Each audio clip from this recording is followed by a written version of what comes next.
I'd like now to introduce Brother Guy Consolmagno, who obtained his bachelor's and master's degrees at MIT and his doctoral degree at the University of Arizona's Lunar and Planetary Laboratory, all in planetary science.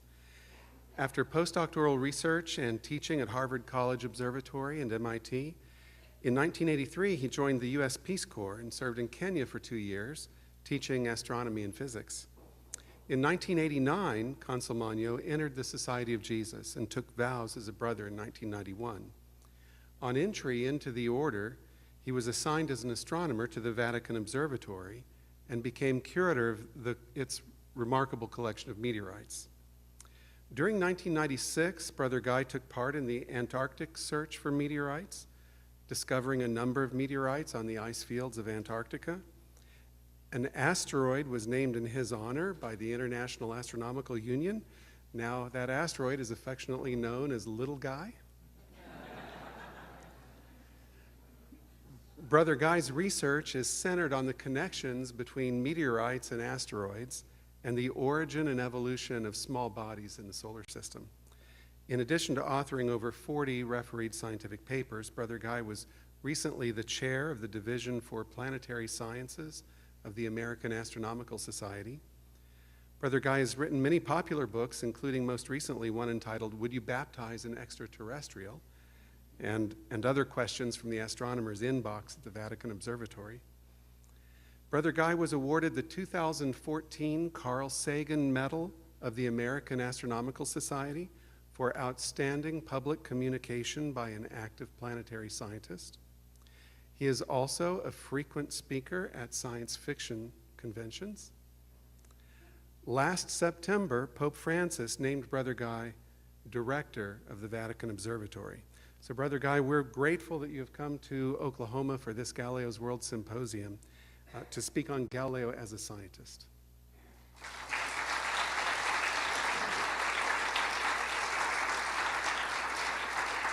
Thank you all.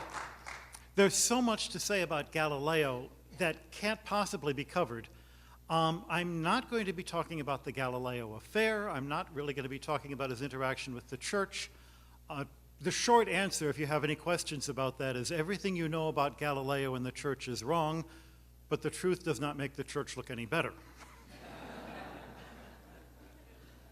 Instead, what I want to concentrate on is Galileo as a scientist. Of course, the word scientist had not been invented when Galileo was around, wouldn't be invented until the 19th century. And Galileo is absolutely a man of his times. He was a 17th century man, and any attempt to make him look like a 19th or 20th or 21st century person does violence to who he is and the genius that he had. And yet, there are some interesting things about him that any of us who are familiar with science and scientists will immediately recognize. I want to start with this wonderful image. The screen is a little stretched, so he's made out to be more of a fathead than he really is, but bear with me. This is an inscription from a 1699 edition of the two chief world systems that we have at the Vatican Observatory Library.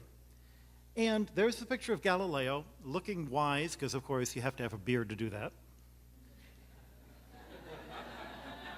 Notice the name, Galileo Galilei Linnaeus. Once he was elected to the Academy of the Lynxes, he always signed his name with that extra word.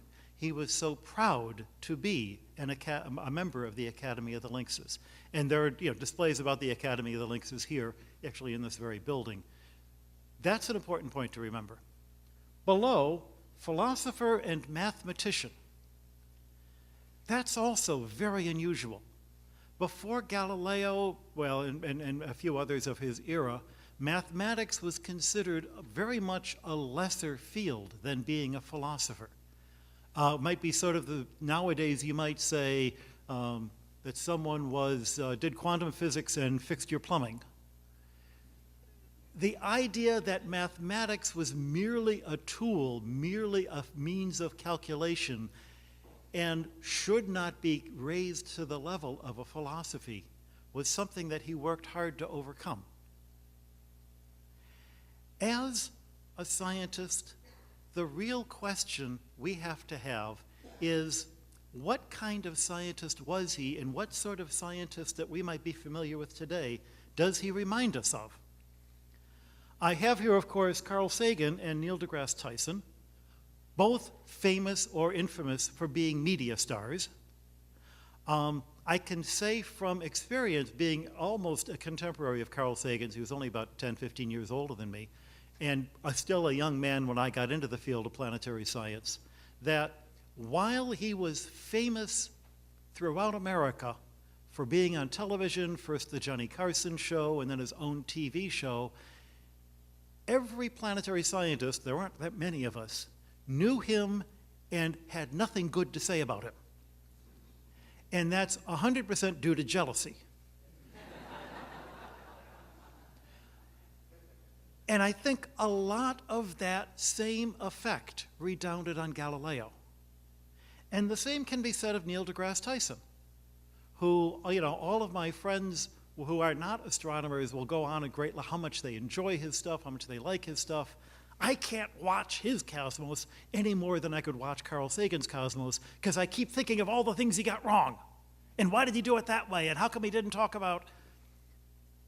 As it happens, both of these guys, are friends of mine.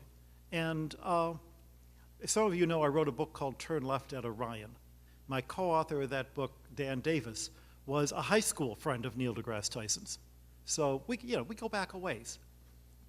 I can see both why there is a tremendous jealousy about them, and also why there's tremendous admiration, because while every planetary scientist of my generation can sneer at Carl Sagan, every planetary scientist who's 10 or 15 years younger than me got into the field because of Carl Sagan. And we wouldn't have the support that we had over the years if it hadn't been for the good work that these popularizers did. Now, not every popularizer is a great scientist. Some of them really aren't scientists at all, and some of them are wacko. Do you remember Erich von Däniken? Yeah, right. How do you know that, how did they know at the time that Galileo was more like a Carl Sagan and less like an Erich von Däniken? In other words, how did they know that he was a scientist with a great gift of gab and not a total wacko crackpot? To quote Carl Sagan himself, they laughed at Einstein and they laughed at Newton, but they also laughed at Bozo the Clown. And that was the challenge of the people living at the time of Galileo, to try to decide whether he was legitimately breaking new ground or whether he was just another wacko crackpot. Giordano Bruno was burned at the stake. That's a bad thing. People should not be burned at stakes. Giordano Bruno was also a crackpot. And if you read his works, you realize this is not a guy that I want to be a hero of science. He claimed to be a magician. He claimed to have mystical powers over people. I suspect he actually walked into the fire believing that he could survive it. He was a little off. To give another sense of who Galileo was, I want to put him in a context of his time. These are the key dates for the publishing of Copernicus's book to Galileo's final book on physics, which is really the breakthrough that makes him the pioneer of science. Now, is there anybody in this room who was born in 1964? Yeah. Okay, if this is 400 years from the letter to the Grand Duchess Christina and the first trial, Galileo was born in 1564. So at the time of Galileo's first trial, he is the age of any friend that you might have who was born in 64. And with all of these experiences, he was not a young man by then. He was more than 50 years old. And they're talking about an idea that dates back many years before Galileo was born. The Copernicus book came out in 1543. Well, think of people today getting in trouble espousing a theory that had been around since 1943. That was the period of time. I remind you that the Copernicus book came out before the Council of Trent that spent 20 years finding heresy everywhere, and they never bothered talking about the Copernicus book because they didn't think it was heretical, and everybody knew about it. Another thing to think about, 1943. I say that year in this audience, and everybody's going to think immediately of World War II. You can't hear that year without saying, oh, yeah, something that came up and, the atomic bomb. If you look at 2033, that would be as far into the future as when Galileo went on trial, finally, the one that actually put him in house arrest, well, he was already 78. Anyone at the time of Galileo, or for the next 50 to 100 years afterwards, hearing the year of 1633, would immediately think not of the Galileo trial, but of something going on in Europe, which was the 30 Years' War. And in particular, that was a crucial year in the 30 Years' War, the year when it looked like the Protestant North, who are secretly being funded by the Catholic French, were conquering the Holy Roman Empire and Spanish armies and looked like they were about to invade Italy. And the politics of that time was so incredibly complicated, with the Pope actually being on the side of the French and being accused of being a secret Protestant by the Spanish. I wonder what they thought bears did in the woods. And you realize that whatever the reason for the Galileo crisis in 1633, local politics had to play some kind of role. And I'm not going to go any further because you could argue for hours about that. What I really want to do is instead look at Galileo's life as a scientist. As any scientist, he started out by learning from other people. He went to the University of Pisa in the 1580s. Think of your friend going to college in the early 80s. And he never finished. I think that's significant. I know a lot of very smart people working in the field who somehow, for one reason or another, never got their degree. And there's very often an edge to them. There's very often a sense of insecurity and wanting to prove themselves and wanting to make sure that they are degreed. I think that goes a long way to explain why Galileo always had the word Linnaeus after his name. It was as good as PhD. But notice something else about the teachers he encountered, listed here in Pisa. Bonamici and Boro were Aristotelian physicists who rejected even the compromises that St. Thomas had come up with. They were strict Aristotelians. Benedetti rejected the Aristotelian ideas and had ideas of motion that Galileo would later adopt. Mazzoni, a Dante scholar, he was one of the editors of the Index. But he also wrote a book about where Aristotle was wrong. And even Christopher Clavius, the Jesuit in Rome who wrote letters of recommendation for Galileo when he was looking for a job, was also noted for fighting for respect for mathematicians. The things I've highlighted here are all items that Galileo will be noted for. And they're all ideas that, yes, he did great things about, but they're not necessarily original with him. It's what he did with them and how he presented them that were original. A lot of what I'm saying comes from John Hilbrum's recent biography of Galileo, and there's a wonderful story here that I just want to throw in, thinking of the Tower of Pisa. One of his teachers, Boro, back in Pisa, had thrown a chunk of wood and a piece of iron, which he thought equal in weight, but typically hadn't bothered to weigh, from an upper window of his house. As often as he did it, he and his students noticed that the wood fell faster than the iron. I suspect Ibram may have gotten that backwards. Doesn't matter. Bonamici obtained the same result in a similar experiment of greater precision. Hilbram comments, Pisa must have been a dangerous place when the philosophizers were thus philosophizing. Because of friends and connections, Galileo finally gets a teaching job in Padua. Padua was arguably, with possibly Bologna, arguably the oldest and most prestigious university. It would be like getting a teaching job teaching mathematics at Harvard. So he's gone from the State University of Tuscany to Harvard University. And even though it's a small job, he's a math tutor essentially, he's in the big time.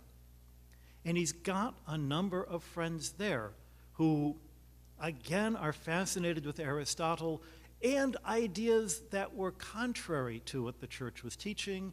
Pinelli had a wide range of scholars, some of them very pro-Jesuit, some of them very anti-Jesuits. The Jesuits had a university in Padua, which was a rival of the big University of Padua, and were teaching poor kids for free. So this was a great source of conflict between the two schools.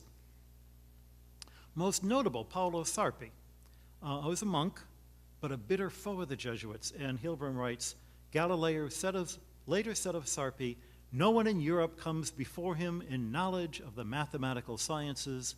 He served Galileo as a guidepost and a sounding board and probably as a role model. Several ideas akin to Galileo's innovation of physics appear in Sarpi's private notebook. Both the people in Pisa and the people in Padua are constantly getting in trouble with the church and then working for the church. And this was a regular sort of thing. It was almost a badge of honor to be called in before the local Inquisition, because you weren't really, this made you show up as being smarter than those people who, they're Italians. No Italian is going to do what they're told. It's part of the national culture. Trust me, I'm one of them. When I was a kid, and it was the 60s, and somebody had a little badge that said, question authority. I said, question authority? Says who? Most notable of the friends that he has in Padua is Gianfrancesco Sagredo, and I'll leave it at that because we have one of the world's leading experts of him sitting in the audience, and I don't want to embarrass myself by saying anything more than he's the guy who introduced Galileo to the courtesan culture and Galileo's girlfriend, eventually Marina Gamba. Courtesans think Japanese geisha. That's probably the easiest way of understanding in our mind who Marina Gamba was. She was of a different class. They couldn't have married. She's living in a community of wealthy, educated, high-class call girls. And as Hilbrun mentions, she must have had something on the ball because Galileo stuck with her long enough to father 3 kids. Galileo's first claim to fame happens around 1597, and this is the military compass. The idea of having an object like this that could be used for measurements but also calculations had been around, but Galileo had certain additions, certain extra lines. I can say it worked like a slide rule. I suppose anybody younger than me doesn't remember what a slide rule is. It is a way that you could, by comparing one side against another and drawing lines, you can do calculations very quickly. You can find numbers that help you know what angle you're supposed to be pointing the gun. You can work out how far an object is by the angle and observations. You can use it to do mathematical calculations like currency conversion, compound interest. Remember, Padua is the university town of Venice. It's the Norman to Oklahoma City. And Venice is a trading port. So being able to do these things quickly and repeatedly really meant that this was a device that people wanted to know about. Well, the deal is, you've seen slide rules, probably you have no idea how to use them if you're younger than me. Galileo would sell you the compass, and then he would write out by hand the instructions on how to use it, individually for each person purchasing it, with no illustrations, so that nobody who didn't have the instrument would be able to use the software. Because essentially that's what that was. Talk about a modern idea, you can download the software for free, but if you don't have the gizmo, it's useless. What were the benefits of Galileo? Besides making him famous, people would come to him and board with him in the house that he was renting in order to learn how to use a compass. So he had this income from all, 16 boarders with all of their servants, because nobody came alone. Most of them came to learn how to use the compass. At one point, he even had people boarding elsewhere because he couldn't afford all the... He was making more money from the compass than he was from his salary at the University of Padua. Galileo was not doing this because he was money grubbing. If you look at the history of Galileo, you can see in the exhibit here how his father was a musician. And like most musicians, he was a rebel against authority and taught Galileo to be a rebel against authority. He was always on the road. It's kind of amazing that he came home often enough to father all of Galileo's brothers and sisters. Galileo was the eldest. He was also in his 40s when he married, which is to say that he died at a reasonable age, I guess in his 60s. Galileo had to pay for his sister's dowries and the money to put his brother into the foreign service, which meant, a dowry in those days would be a year's salary. So Galileo is always strapped for cash because he's got family obligations to take care of. He's got this mistress, and she doesn't come cheap. He's got a shrewish mother. The first time that he is reported to the Inquisition for being a heretic is by his mother, who complains apparently that he wasn't writing home often enough. And it's a very odd relationship he had with his mother, because he also says terrible things about her. Strega is the word that comes to mind, and if you know Italian, that's not a nice thing to be called. One interesting and very modern sense of what happened with this compass was a fellow in the Netherlands comes up with a similar compass. Galileo challenges him to a duel, saying, "You copied that from me." And the consensus is, no, they both came up with it independently. A year later, a fellow named Capra comes up. He publishes the information on how to use the compass, including the illustrations. Galileo challenges him. They actually have a trial at the university. It's obvious Capra doesn't know how to use the instrument, and is eventually expelled from the university. But that's not good enough. Galileo writes a book, a pamphlet about him, making fun of him, making fun of his name, which is also the Italian word for she-goat. Even Galileo himself later admitted maybe he was over the top. But this is a key to his personality. He's always got to go for the kill. And if he can do it in a way that makes him look clever and makes you laugh at the other guy, he's going to do it. And he just can't resist it because it's so much fun to do. Galileo, back when he was in Pisa, was not only tutoring mathematics, but he was hanging out with a literary crowd. He was learning and arguing about Dante. He was learning and arguing about the right way to paint perspective. His favorite book at the time was Orlando Furioso, which was a great, it was the Lord of the Rings of its era, the kind of fantasy book that has wit and sarcasm and, very much makes fun of the current mores. This is who he is.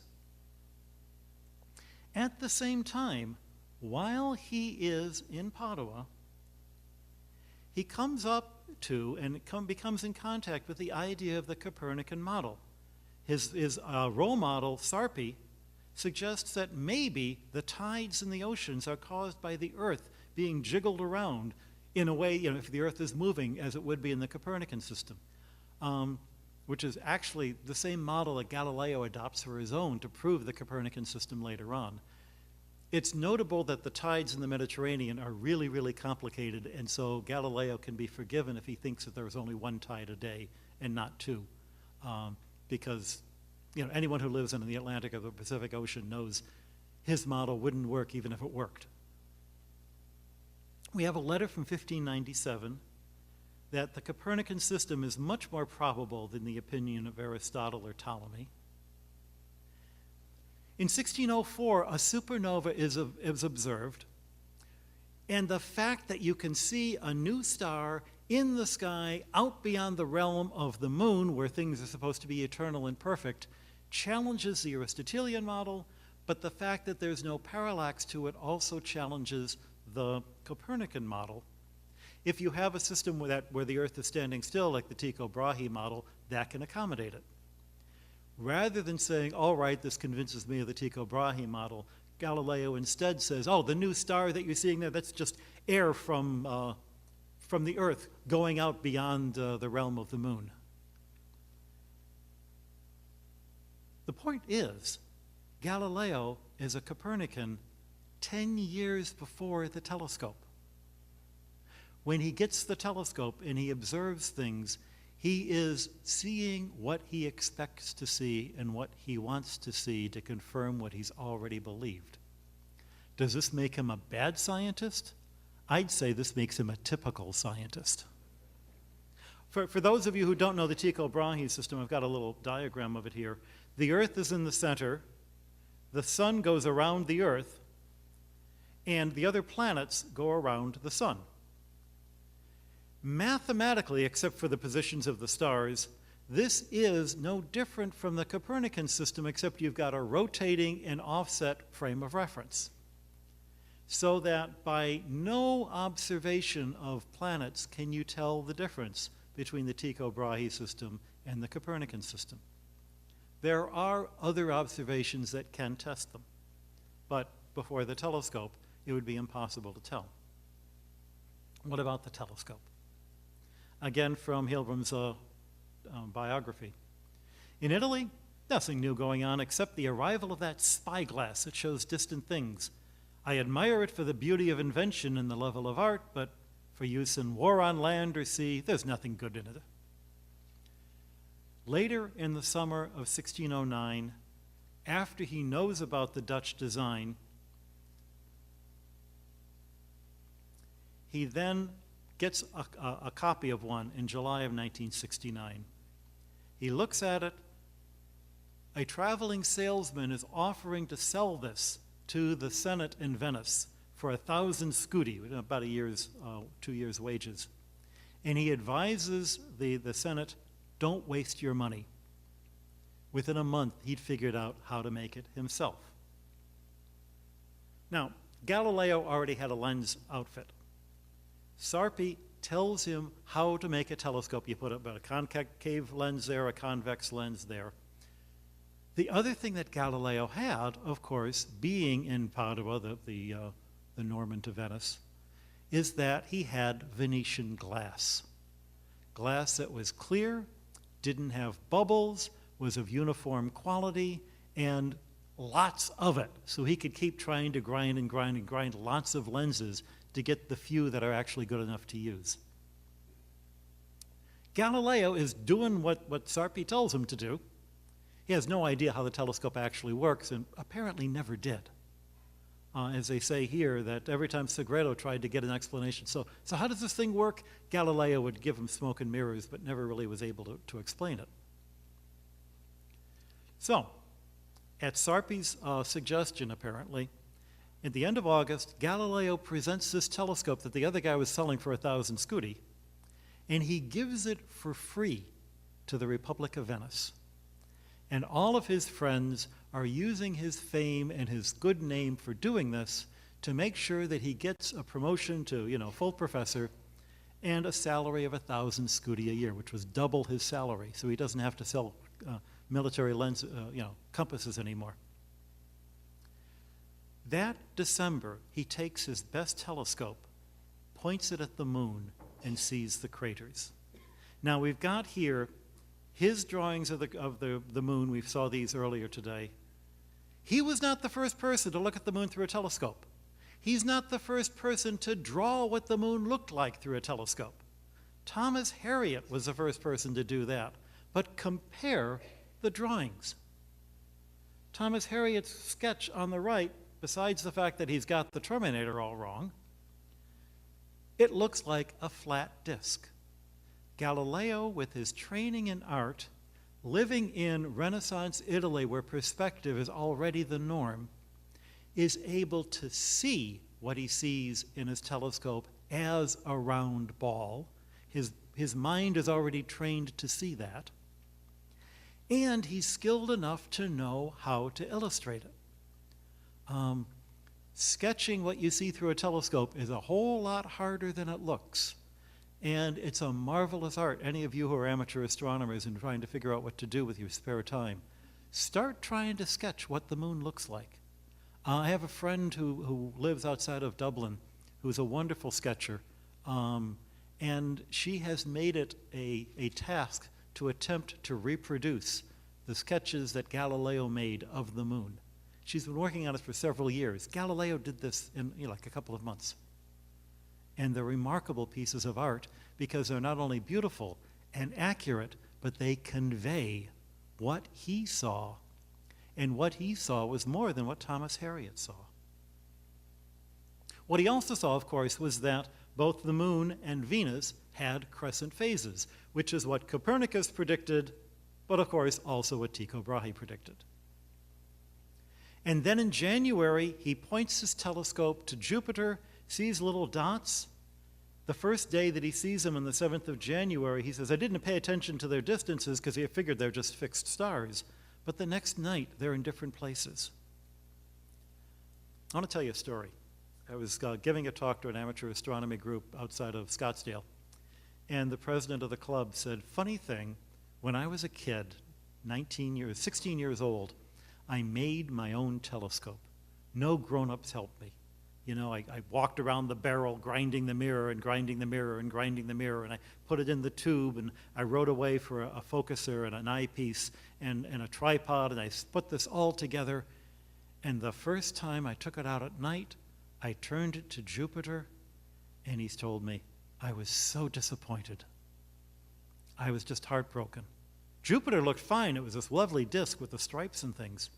But obviously there was a crack someplace in one of the lenses because there were these little dots of light on either side of Jupiter. Well, how did Galileo know that what he was seeing weren't just cracks in his lens or reflections inside the tube? How did he know that what he was seeing was real? But he did, and he recorded it.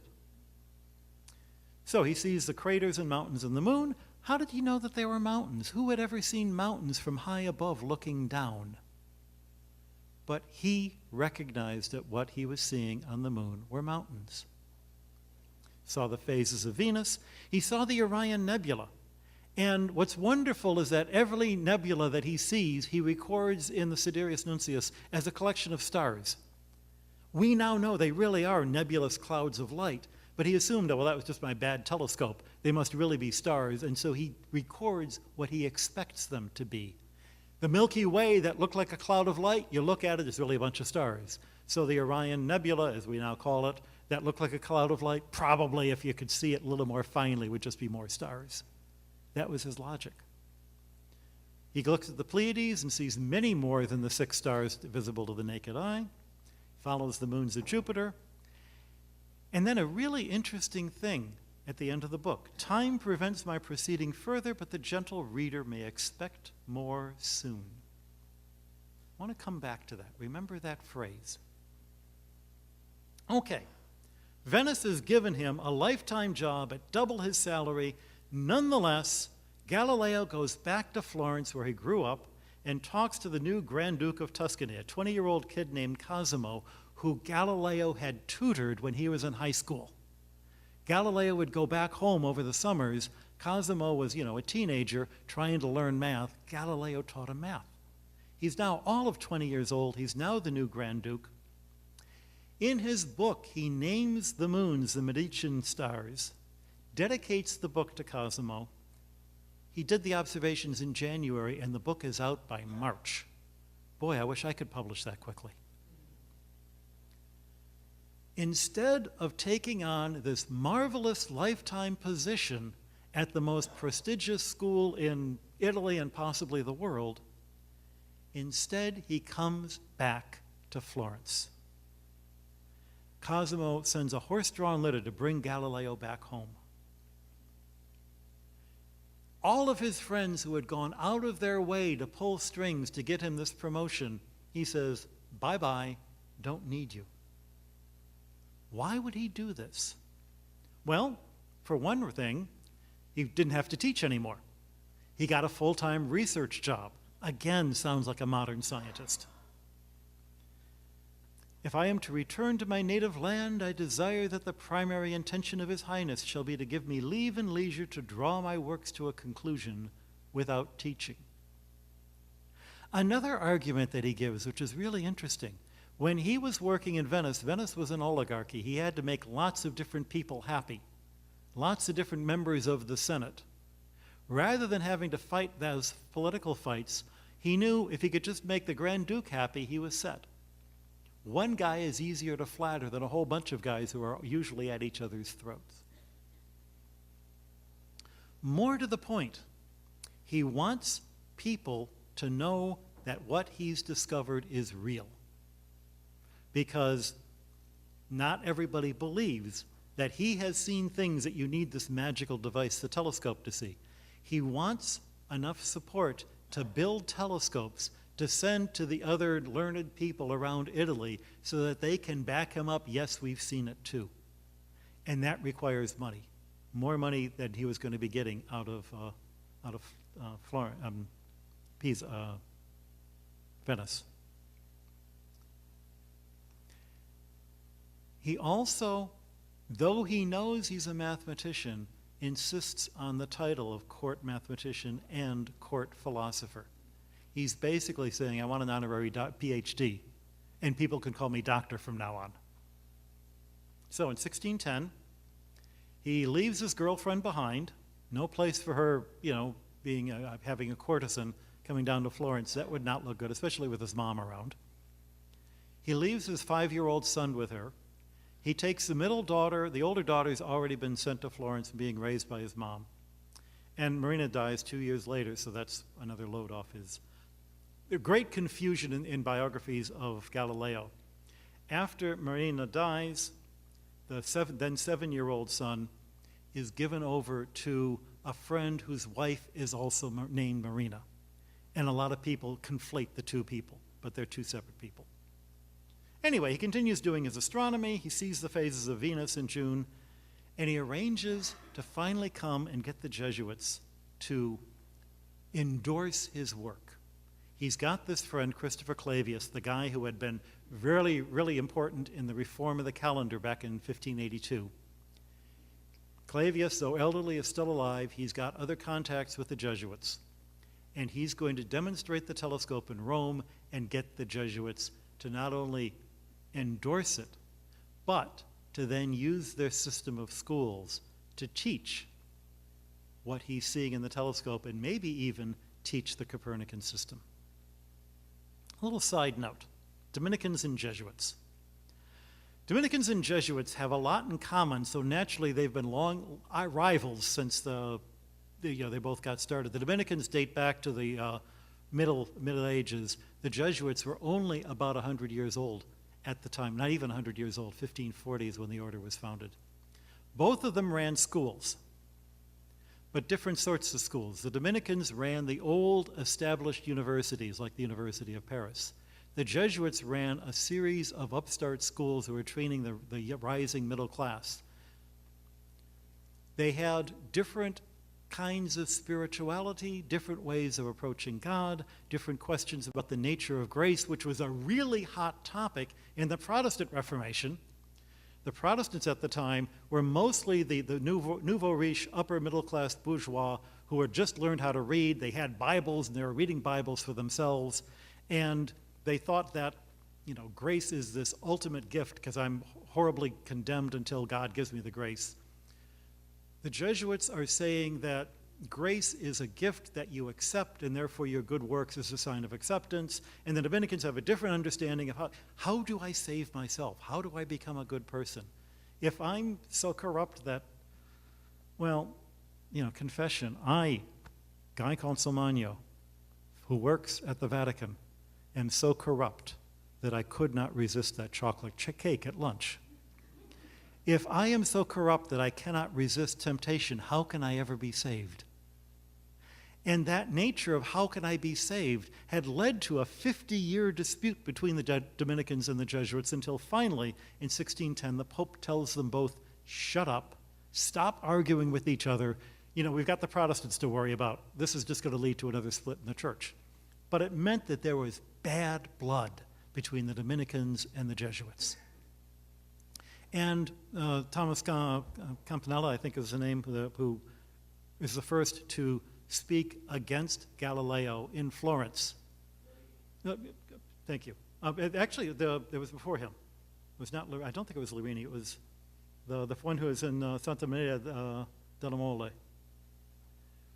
Comes up with I can't remember the name, but I can remember the sermon.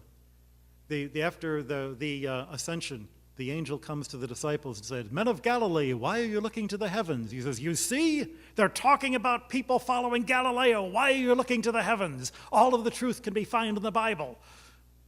Yeah, it's a nice pun. Most of Galileo's grief is coming from the Dominicans. So he decides he'll go to Rome, where there are Jesuits, and get them on his side. In 2011, on April 14th, he displays his telescope on a hilltop south of the Vatican in the Gianicoli, where the American Academy is now. And actually, 400 years later, they had a big party celebrating the 400th anniversary. That's where the word telescope is first used.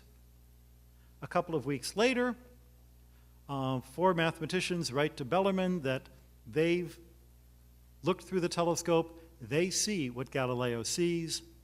They don't want to give any interpretation as to what it all means, but what Galileo claims to see, including the moons going around Jupiter, it's there. And then on the 25th, he becomes a member of the Academy of the Lynxes. There's a big party for him in 1611 in May, and the rector of the Jesuit college praises his book, The Starry Messenger. And he makes all sorts of very important friends, including another fellow Tuscan, Cardinal Barberini. Matteo Barberini built a castle in Castel Gandolfo in 1590 to be a summer home. That's, for many years, was the headquarters of the Vatican Observatory. It's the Pope's summer home. And of course, he's the one who's going to become elected Pope Urban VIII. Things are going great. So naturally, Galileo can't help but screw things up. Another Jesuit, Christopher Scheiner in Germany, builds a telescope and works out the observation that there are spots on the surface of the sun. Galileo claims that he was the first person to see these spots. Scheiner is stealing his ideas, writes about him in incredibly sarcastic Italian. Scheiner doesn't read Italian, so Galileo will write politely to him in Latin and then make fun of him in Italian. Again, Thomas Harriot was the first to observe the sunspots, so neither of them were first. But the nature of the argument is this: what are these spots on the sun? According to Aristotelian physics, everything beyond the moon is supposed to be perfect and without blemish. Scheiner says, well, maybe we're seeing spots because there are little dark planets that move across the surface of the sun. Galileo says that they're actually things attached to the sun itself. And so Galileo has a really clever argument to prove why he's right and Scheiner is wrong. He says, look, if there are objects going across the sun, the object going across the equator takes longer to cross the sun compared to an object crossing the sun close to the pole, because the sun's fatter there.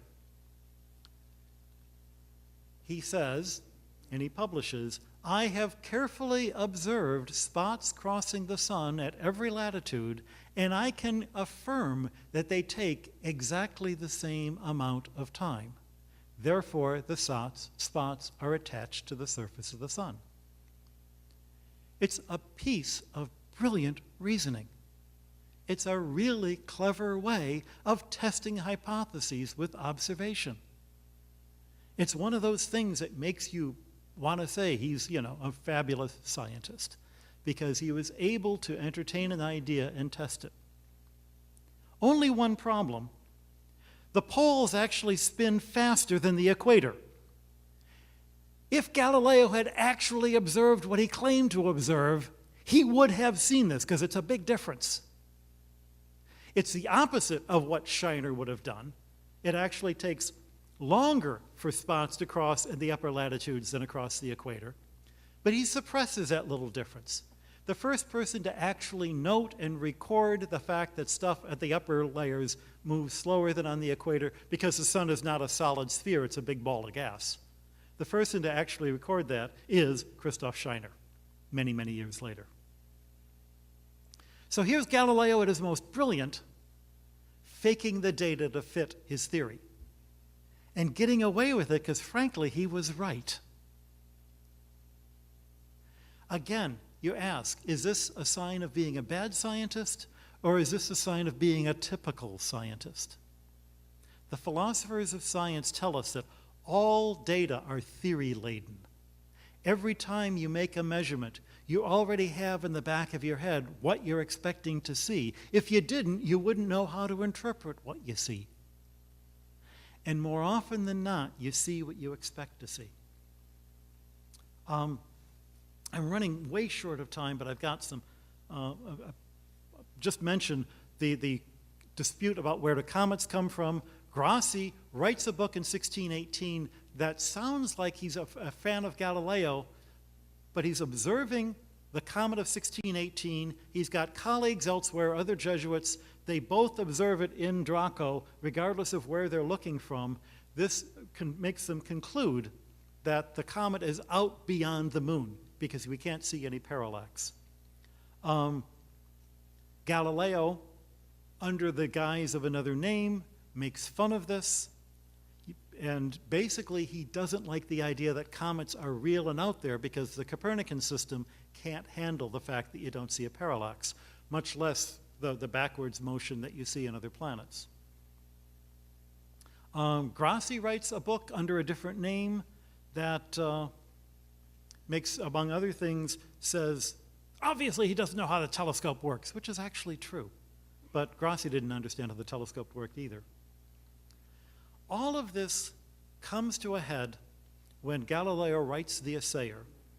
The name is a pun. The Grassi book was basically saying it's the astronomical balance. I'm going to put these ideas in a balance and see which one carries more weight. And Galileo says, I'm going to use a jeweler's scale. I'm going to be an assayer of fine metals because I've got better balances than you do. In this book, Galileo comes up with some marvelous ideas about the philosophy of science. He comes up with some marvelous ideas about, eventually the invention of the microscope. He also insists that, of course, comets can't possibly be orbiting out among the planets. Mind you, Galileo had never seen a comet. He was sick in bed when the comet was visible in the sky. So he's violating his own principle of how physics ought to work. But you will also find in this book this long poem of praise about what a wonderful man Galileo was. And because it's a book published in Rome, it has to pass by a church censor. This is, 6-7 years after the first trial. The censor who approves this book, who writes in it, I am honored to be living at the same time as Galileo because he will give glory to our era, which actually is true. You probably don't remember too many other people in Italy at that moment, except Galileo. Galileo defines that era. But the fellow who's heaping this praise on Galileo is a Dominican.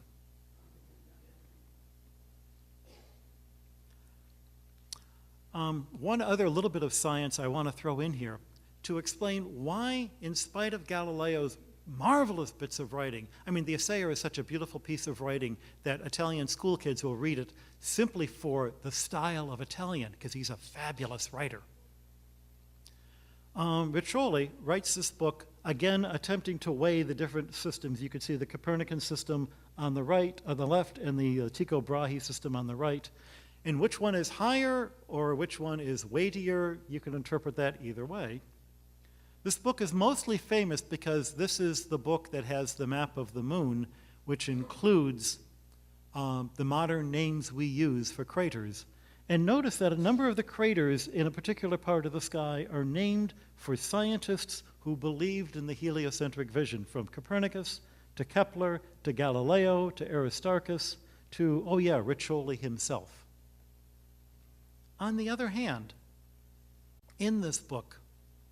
Riccioli, this is 20 years after the final Galileo trial, 10 years after Galileo's dead, 10, 12 years.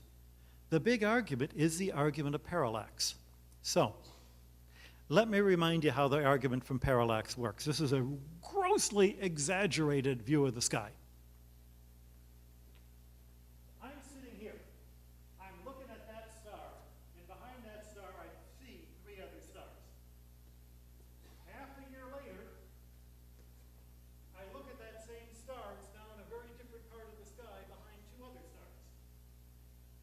If stars are located at different distances from the Earth, then their relative positions ought to shift if the Earth is moving. Of course, that depends on the idea that the stars are close enough that you can really see something obvious like that. How do we know how far away the stars are? Well, I'm stealing this from a friend of mine, Christopher Graney, who's written a couple of things in a book about this very topic. With the telescope, you see every star as a disk, and some disks are bigger than others. So, Galileo writes, measuring the size of a typical 6th magnitude star, I can see how big the disk is in my telescope, and that's a fraction of 1 over 2,160 of those across would be as big as the sun. Therefore, that star, working out the geometry absolutely well, should be 2,160, we would say, astronomical units away.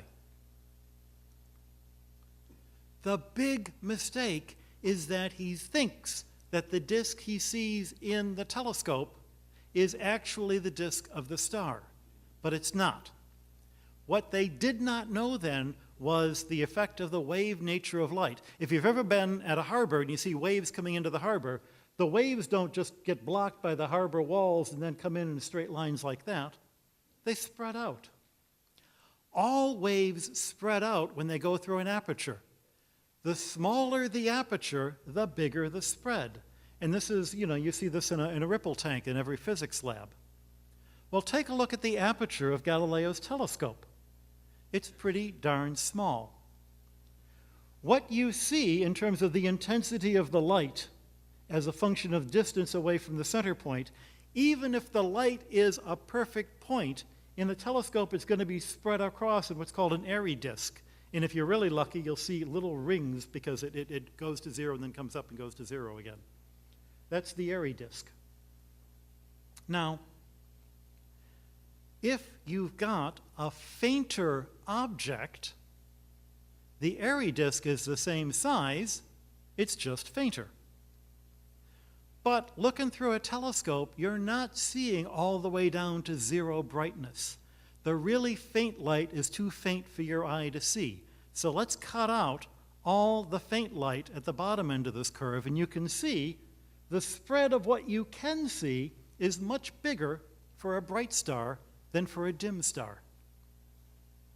Galileo is interpreting this as to mean the bright stars are bigger because they're closer, and the fainter stars are fainter because they're far away. So, he proposes, if you could find some tiny star, which is to say a faraway one, by the telescope right close to a larger star, which is to say a brighter one, just work over a period of a year, and you should be able to see. He's proposing the experiment.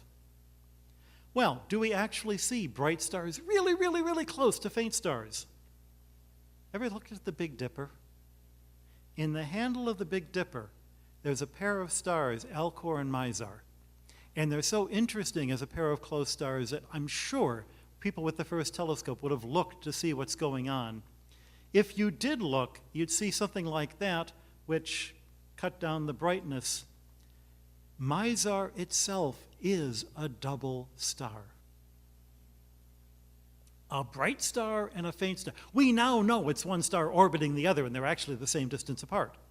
Galileo didn't know that.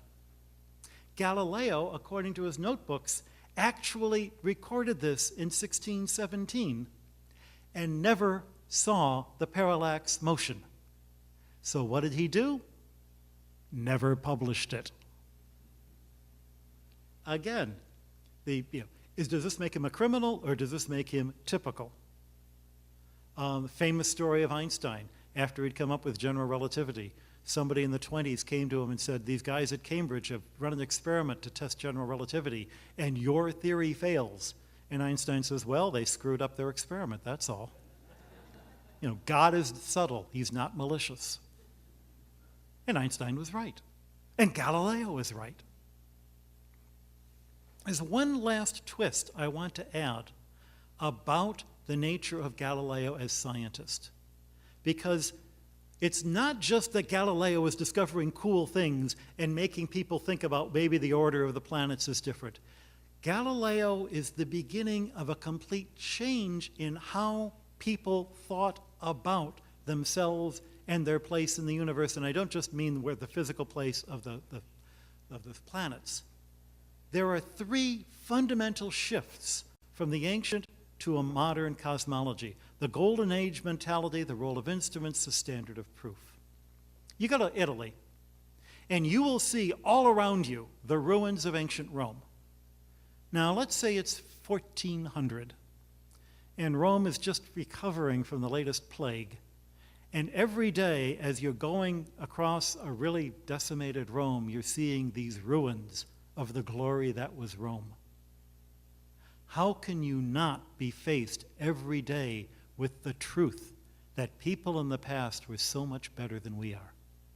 And we are a fallen civilization, and the best we can hope to do is to recover some of the ancient knowledge. And better than Rome, Atlantis. Atlantis was even better than the Romans were. And better than Atlantis, there is the Garden of Eden. Every culture and every story has this idea of a golden age that we are descended from.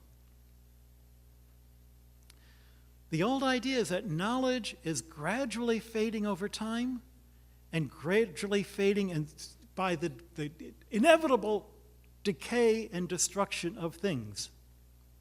And my grandmother keeps telling me that things aren't nearly as good as they were in her day. And it's only when you become grandmothers that you can tell your kids the same thing.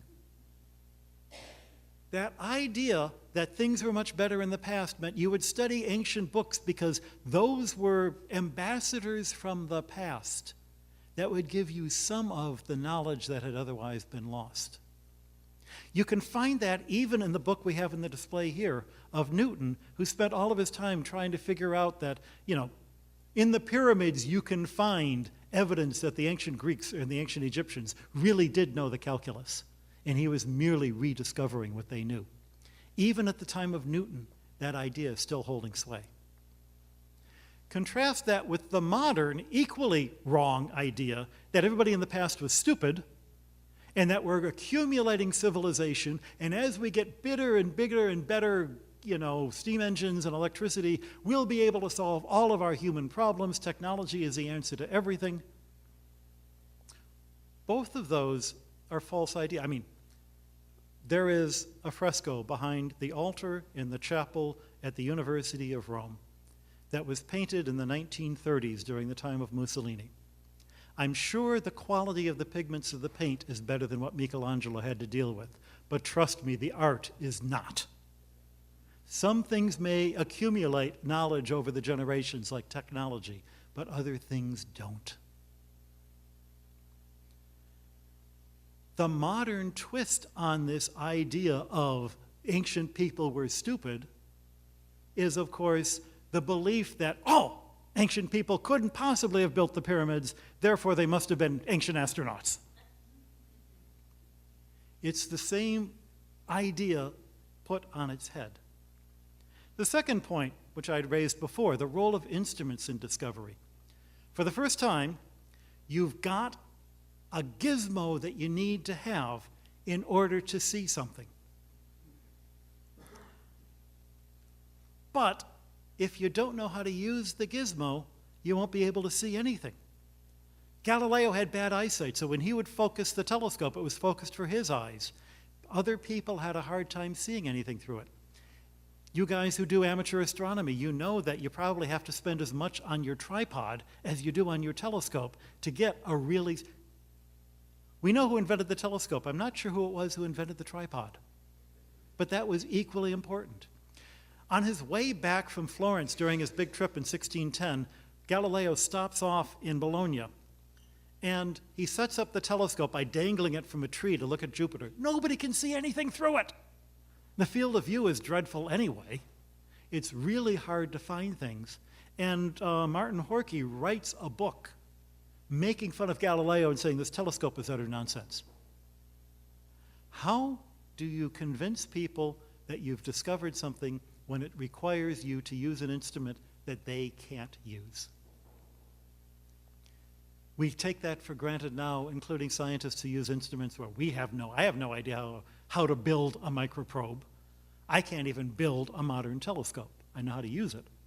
Not the same thing.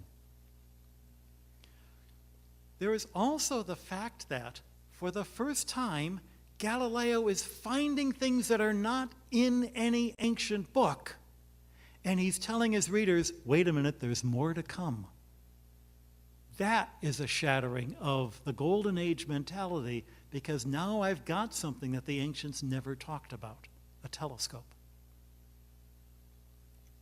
And finally, there is a shift that Galileo hasn't quite gotten to yet in terms of what constitutes proof. Galileo was looking for a mathematical proof that the sun stood still and the earth is moving. There is no such proof. Galileo was not aware of even a modern physicist, well, this is the most likely answer to 5 sigma, I can do the statistics. Statistics hadn't been invented. But for that matter, the real advantage of the Copernican system, or much even more the Kepler system, over the old Ptolemaic system was not that one was more accurate in describing the positions of the planets, but that the Kepler system gives rise to deeper insights as to what's going on, insights that you could not have gotten from the Ptolemaic system. And that's a philosophy of science that I think even most modern scientists don't quite grasp. What makes one theory better than the other? So these are the standard of proof. I just want to end with this one. All of this, from what I'm saying about Galileo as a scientist, was he a hero or a villain? You know, any idea that occurs in Galileo's writings, probably you can find them in Sarpi's notebooks. So he didn't think of any of those ideas, right? Yeah, he distrusted authority because somebody told him to, his dad told him to, his teachers told him to. Authorities told him to distrust authority. And he was nasty to his friends in Venice. But when he looked through the telescope, he was able to understand what he was seeing.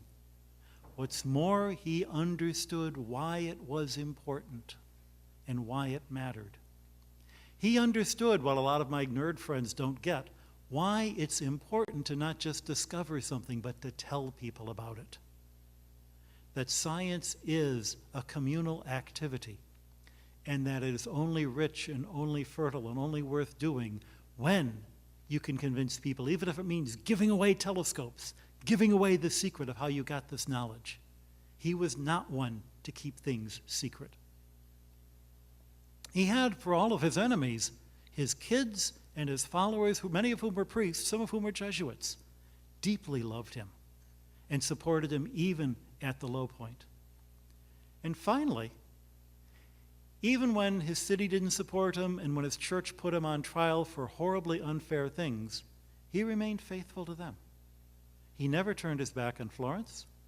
He never fled to the Protestant north like he might have done. He listened and obeyed the church because his goal was not to become rich and famous so much in these trials, but to convince the church of what he himself thought was true. And for that, I think he's a hero.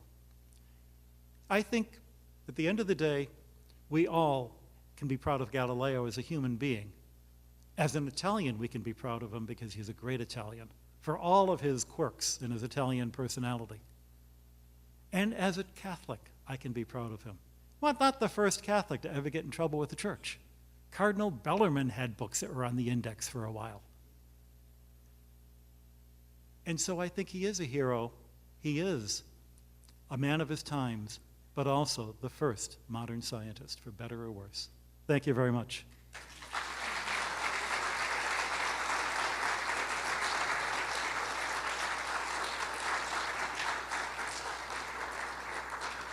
Thank you very much, Brother Guy, for that perspective on Galileo as a human being. If a great scientist is a human being, then maybe some of us human beings can contribute to science as well.